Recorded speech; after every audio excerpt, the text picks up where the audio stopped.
Assalamualaikum warahmatullahi wabarakatuh.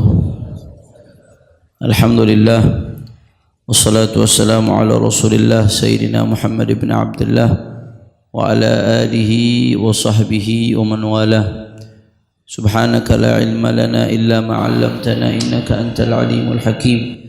Rabbi shrah li sadri wa yassir li amri wa hlul 'uqdatam min lisani yafqahu qawli. وسدد لساني واهد قلبي بحق النبي صلى الله عليه وسلم والآل والصحب أما بعد.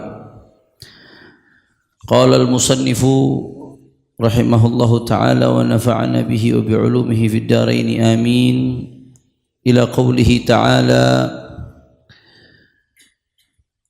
والذين إذا أنفقوا لم يسرفوا ولم يقتروا وكان بين ذلك قواما والذين لا يدعون مع الله إلها آخر ولا يقتلون النفس التي حرم الله إلا بالحق ولا يزنون ومن يفعل ذلك يلقى أثاما والذين لا يشهدون الزور وإذا مروا باللغو مروا كراما والذين إذا ذكروا بآية ربهم لم يخروا عليها صما وعميانا والذين يقولون ربنا هب لنا من أزواجنا وذرياتنا قرة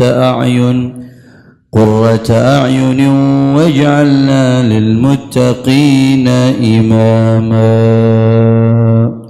Sadaqallahul azim. Yang sama-sama kita hormati dan kita muliakan guru kita Al-Habib Ali bin Idrus bin Hashim Al-Attas. Tidak lupa kepada guru kita Dr. Andas Abdul Razak, ada Habib Haidar Al-Haddad dan semuanya. Tidak dapat saya sebutkan satu persatu guru-guru kita tanpa mengurangi rasa hormat saya kepada beliau semua. Kita doakan mudah-mudahan guru-guru kita Allah panjangkan umurnya, Allah sehatkan badannya, Allah jaga zahir batinnya, amin. Allah menangkan perjuangannya, amin ya rabbal. Dan salam penghormatan yang paling istimewa saya sampaikan kepada hadirin, hadirat, muslimin, muslimat, jamaah pengajian Hadrah Basaudan Masjid As-Sa'adah. Kita semua angkat tangan, kita minta sama Allah, mudah-mudahan tidaklah kita keluar dari tempat ini kecuali semua dosa kita diampuni oleh Allah. Yang sakit Allah angkat penyakitnya, Allah sehatkan badannya. Semua yang hadir dilapangkan rezekinya, diberkahi kehidupannya, amin ya rabbal. Ahibba'il kiram, melanjutkan pembahasan kitab Al-Atiyah Al-Haniyah karya Imam Al-Habib Ali bin Hasan Al-Attas.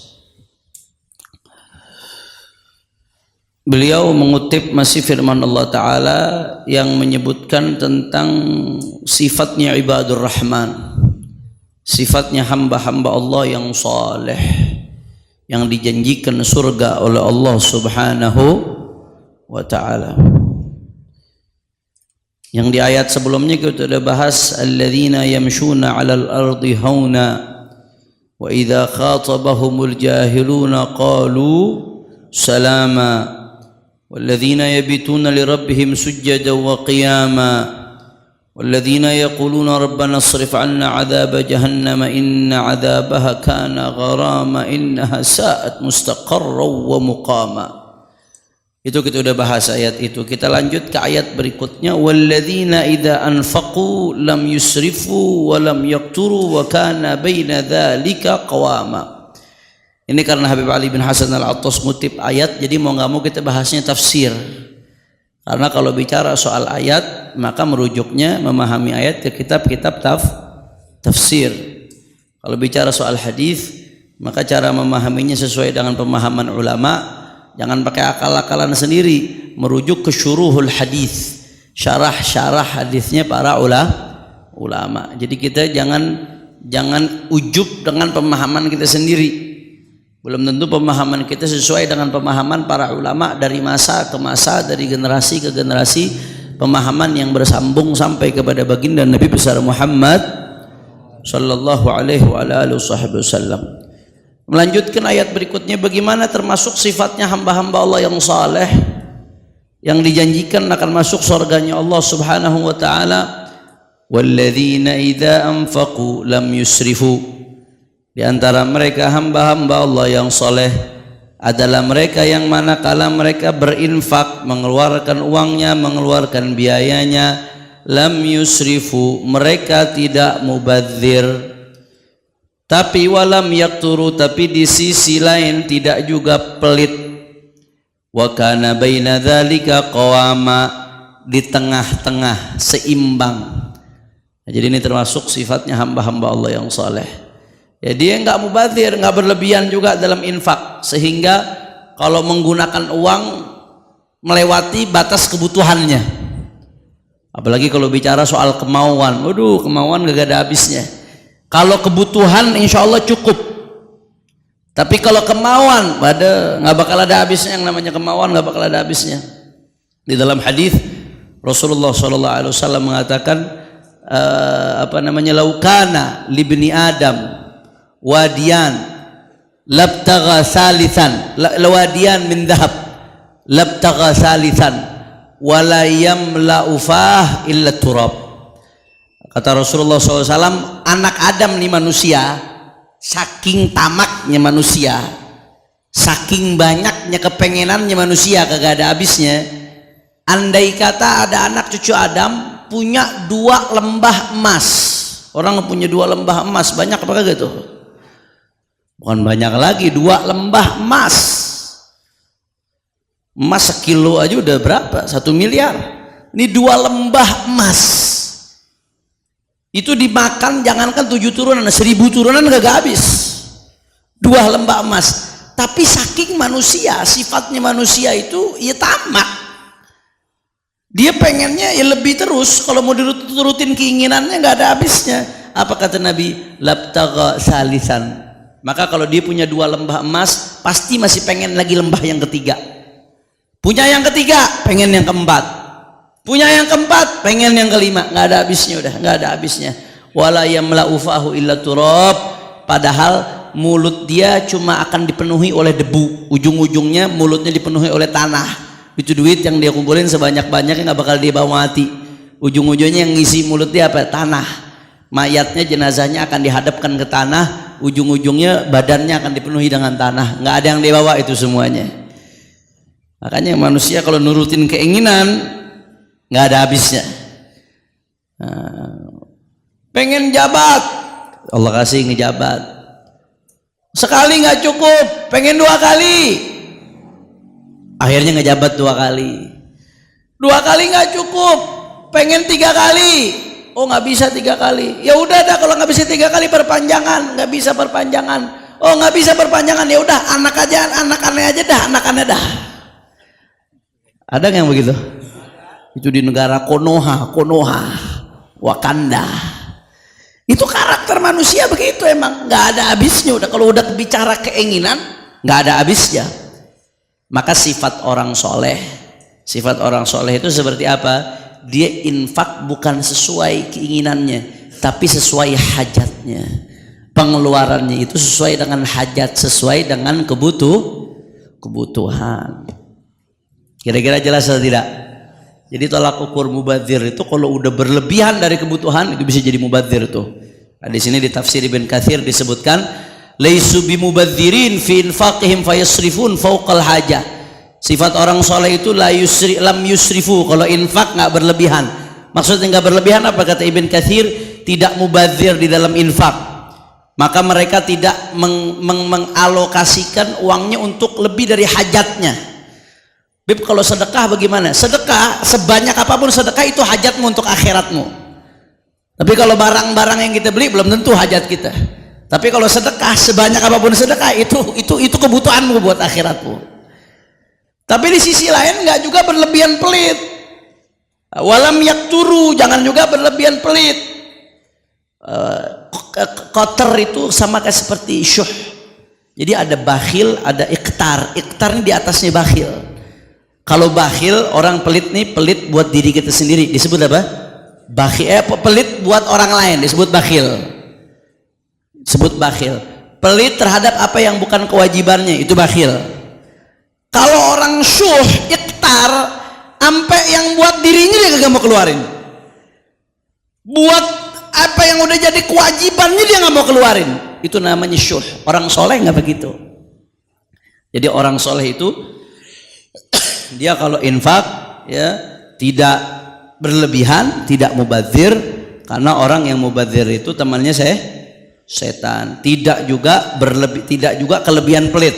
Jadi nggak ekstrim kanan, nggak ekstrim kiri, ya, nggak berlebihan buang-buang duit, nggak berlebihan juga pelit. Maka wa kana baina dzalika qawama, dia adanya di tengah-tengah. Dia bisa mengendalikan kapan dia mengeluarkan, kapan dia nggak harus mengeluarkan. Hatta sedekah, termasuk sedekah pun orang kalau sedekah juga mesti lihat-lihat. Artinya jangan juga di luar batas kemampuan dia. Kalau bahasa Al-Qur'annya wala taj'al yadaka maghlulatan ila 'unuqika wala tabsutha kullal basti fataq'uda maluman mahsura. Itu ajaran Al-Qur'an. Jangan kau belenggukan tanganmu di lehermu. Maksudnya tuh tangan sampai nggak ngeluarin sama sekali. Dibelengguin di lehernya. Tuh duit kagak dikeluarin, diantepin aja. Udah tahu kagak dibawa mati, diantepin aja duitnya. Tapi jangan juga tabsut hakulal basti. Jangan juga kamu sampai ngelepas tangan kelewatan. Duit disedekahin tapi yang wajib anak bini kagak dinafkahin. Duit disedekahin tapi kewajiban yang harus dikeluarkan zakat nggak dikeluarin.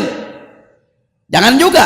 Jadi jangan juga tangan kita, kata Al-Qur'an, wala taj'al yadaka maghlulatan ala unuqika. Ya, wala taj'al yadaka maghlulatan ila unuqika. Jangan kau jadikan tanganmu, kata Al-Qur'an, ya, terbelenggu di leher. Artinya ini kinayah. Jangan juga tuh tangan nggak ngerogoh kantong sama sekali, diumpetin aja di belakang. Jangan juga terlalu kebuka, nggak bagus, sampai bablas.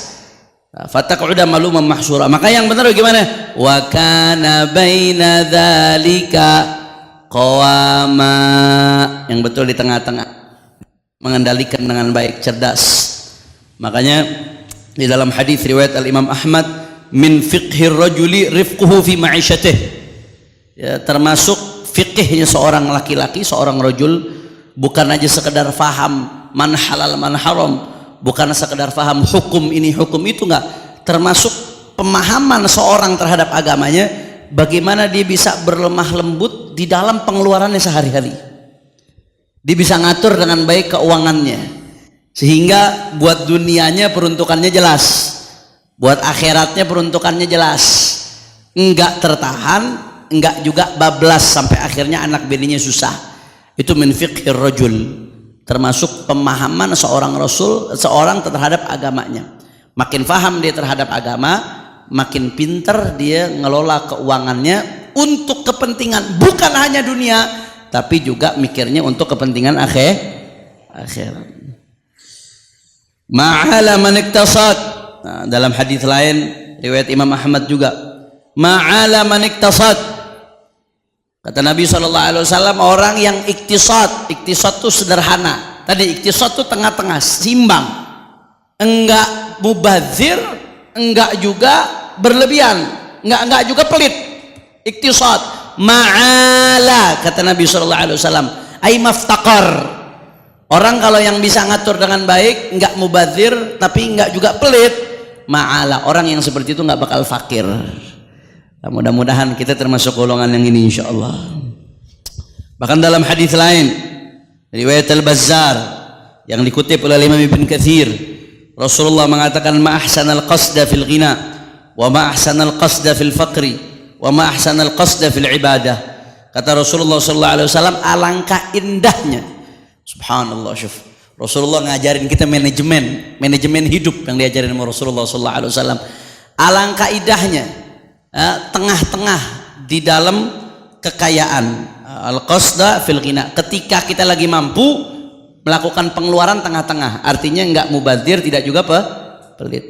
Dan alangkah indahnya kita iktisad. Iktisad itu bisa diartikan sederhana. Ya artinya tadi itu, iktisad itu tengah-tengah, nggak mubadzir, nggak pelit. Fil fakri, ketika fakir, ketika nggak ada duit juga bisa dia ngaturnya. Ketika banyak duit bisa ngaturnya, kata Rasulullah, alangkah indahnya. Ketika fakir bisa dia ngaturnya pinter, kata Rasulullah, alangkah indahnya. Wa ahsanal qasda fil ibadah, alangkah indahnya juga tengah-tengah dalam ibadah. Maksudnya tengah-tengah dalam ibadah gimana, Beb? Jangan kita ini nggak pernah ibadah nih, sekalinya ibadah mau diforsir. Sholat isya aja biasanya kagak, alhamdulillah tahu-tahu tobat. Begitu tobat langsung habis sholat isya langsung sholat tahajud dari jam 9 sampai jam 3. Malam pertama wah masih anget-angetnya, malam kedua masih lakuin, malam ketiga mulai tuh pakai balsem, malam keempat, malam kelima, malam keenam isyanya udah ditinggalin lagi. Ma'ahsanal qasda fil ibadah, kata Rasulullah, alangkah baiknya kita bijak dalam beribadah. Maksudnya bijak sesuai kadar kekuatan kita. Yang wajib ya harus dilakukan, hati lagi susah bagaimana berusaha melakukan yang wajib. Tapi kalau nambah porsinya yang sekiranya ente bisa istiqomah. Nah, kata Rasulullah SAW, ahabbul a'mali ilallah adwamuha wa in qallah. Amal yang paling dicintai oleh Allah Subhanahu wa taala yang adwamuha, yang istiqamah, yang dawam, walaupun amalnya sedikit tapi dawam, istiqamah, itu lebih baik daripada mohon maaf anget-anget tai kucing, banyak sehari 2 hari habis itu ditinggalin semuanya. Nah, itu nggak benar tuh. Kata Rasulullah, ma ahsanal qasda fil ibadah, alangkah indahnya orang yang bijaksana dalam ibadah. Jelas atau tidak? Nah, bahkan Imam Al-Haddad menjelaskan dalam urusan wirid, kita wirid ya, kata Imam Haddad, amalin wirid yang istiqomah. Kalau udah istiqomah mau nambah pelan-pelan sesuai dengan kadarnya, sekiranya tambahannya kita bisa istiqomah juga. Jangan gara-gara nambahnya gara-gara bisikan setan.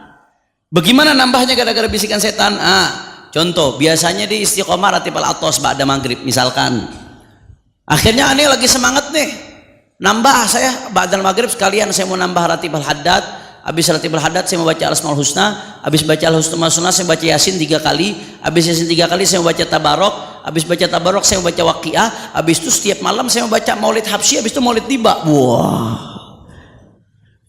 Biasanya istiqomah ratib atos tuh. Pengen nambahnya nggak tanggung-tanggung sekalian.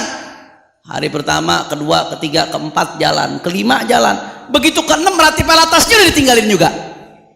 Padahal sebelum ratibnya istiqomah. Tuh kata Imam Al-Haddad, jangan-jangan tuh bisikan buat nambahnya bukan dari bisikan kebaikan, bisikan setan, jangan-jangan. Tipu daya setan, bagaimana caranya ente ninggalin yang udah istiqomah, disuruh nggak sabaran, nambah kagak kira-kira. Akhirnya sekali ninggalin semuanya. Kata Nabi enggak gitu. Ma ahsanal qasda fil ibadah. Kata Rasulullah, alangkah baiknya kita bijak dalam ibadah. Ahabbul a'mal ilallah adwamuha wa in qallah. Jadi itu, ini bicara masalah infak. Termasuk sifatnya orang saleh yang Allah janjikan surga, infaknya dia enggak berlebihan tapi enggak pelit. Di antara penafsiran para ulama ada yang mengatakan apa sih berlebihan? Definisi berlebihan itu apa? Ma jawazta bihi amrullah fahuwa saraf. Pokoknya kalau ente ngelebihin kadar yang Allah perintahkan, itu berlebihan berarti. Itu tafsiran sebagian ulama. Wa qala ghairuh as-saraf an-nafaqah fi ma'siyatillah. Nah, sebagian ulama lagi menjelaskan yang dimaksud dengan israf, mubadzir, berlebihan itu kalau kita ngeluarin uang untuk maksiat. Walaupun duit ente banyak, duit ente misalkan 1 triliun, amin. Amin. Fi khairin wa lutfin wa afiyah. Duit banyak 1 triliun. Ente pakai buat maksiat 1 juta. 1 juta dibanding 1 triliun ada artinya apa kagak? Kagak ada kacang-kacangnya itu.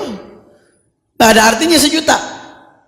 Tapi walaupun sedikit kalau dipakai buat maksiat itu kategorinya mubazir. Jadi jangan dipikir mubazir itu harus foya-foya. Banyak jumlahnya, kuantitasnya harus besar. Enggak. Sebagian ulama mengatakan as-saraf an-nafaqah min ma'siyatillah. Israf itu, mubadzir itu, berlebihan itu ketika kau infakkan hartamu untuk maksiat kepada Allah. Pacaran, traktir, mubazir. Yang satu ngajak bini makan, jenengin bini makan di restoran yang enak, di restoran Arab misalkan, keluar 500.000. Yang satunya lagi pacaran, makannya pecel ayam cuma 15.000. Yang mubazir yang mana? Yang pacaran, karena dikeluarkannya untuk maksiat, padahal cuma makan pecel ayam. Nah, jadi ada sebagian ulama mengartikan yang dimaksud mubazir itu, saraf itu berlebihan itu ketika kita mengeluarkan uang untuk maksiat kepada Allah Subhanahu wa taala. Jadi sekecil apapun duit kalau dipakai buat maksiat, mubazir. Itu israf, itu berlebihan, sifatnya setan. Sebanyak apapun harta kalau dipakai buat ketaatan kepada Allah Subhanahu wa taala, itu bukan mubazir, itu bijak. Harta sebanyak apapun dipakai buat ketaatan, bijak. Kira-kira jelas atau tidak? Itu definisi bagus tuh. Wa qala Al-Hasan Al-Basri laysa an-nafaqa fi sabilillah sarafan. Nah, makanya Imam Hasan Basri mengatakan, kita mengeluarkan infak di jalan Allah buat perjuangan sebanyak apapun, infak buat perjuangan, infak buat pendidikan, infak buat majelis, infak buat perjuangan di jalan Allah Subhanahu wa taala, sedekah di jalan Allah, infak, itu nggak ada kata mubazir, udah bagus aja. Kenapa? Karena hakikatnya jadi deposito kita, tabungan kita di akhirat. Yazdad, yazdad, yazdad, nambah, nambah, nambah. Berarti ada mubazir apa kagak? Nggak ada. Jelas atau tidak? La ilaha illallah. Jadi itu sifatnya orang saleh, termasuk dia ketika melakukan pengeluaran tidak berlebihan, tidak juga pelit, tapi wa kana baina dzalika qawama, tengah-tengah dia, bijak. Ini saja yang saya sampaikan, mudah-mudahan yang sedikit ini bermanfaat. Wassalamualaikum warahmatullahi wabarakatuh. Waalaikumsalam warahmatullahi wabarakatuh.